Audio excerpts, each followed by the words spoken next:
میں آپ کو بہت ہی خوبصورت چیز دکھانے جا رہا ہوں. شاید پہلی بار آپ نے یہ چیز دیکھی ہو.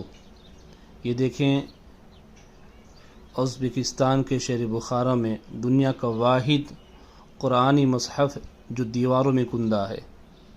اب دیکھیں یہ کمرہ، اور اس کمرے کے اندر قرآن مقدس لکھا ہوا. اس کی دیواروں پر دیکھیں آپ، سبحان اللہ، الحمدللہ.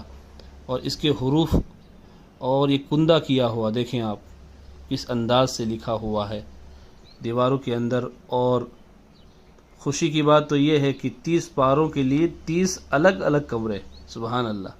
یعنی ایک کمرے میں ایک پارہ لکھا ہوا ہے دیواروں پر، دوسرے کمرے میں دوسرا پارہ. اس طریقے سے 30 کمرے میں 30 پارے لکھے ہوئے ہیں، سبحان اللہ. یہ ان کے منہ پر تماچا ہے جو قرآن مقدس کو مٹانے کی کوشش میں لگے ہیں. اور ان کو ایسا لگتا ہے کہ اگر ہم قرآن کو جلا دیں گے یا آیت کو ریموو کر دیں گے تو قرآن مٹ جائے گا.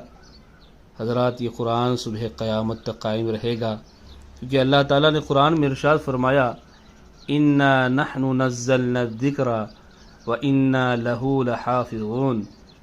بے شک ہم نے اتارا ہے یہ قرآن، اور بے شک ہم خود اس کے نگہبان ہیں. قرآن کو کتنی بھی کوشش کی جائے مٹانے کی، لیکن قرآن نہیں مٹے گا. ہے قول محمد قول خدا، فرمان نہ بدلا جائے گا. بدلے گا زمانہ لاکھ مگر قرآن نہ بدلا جائے گا.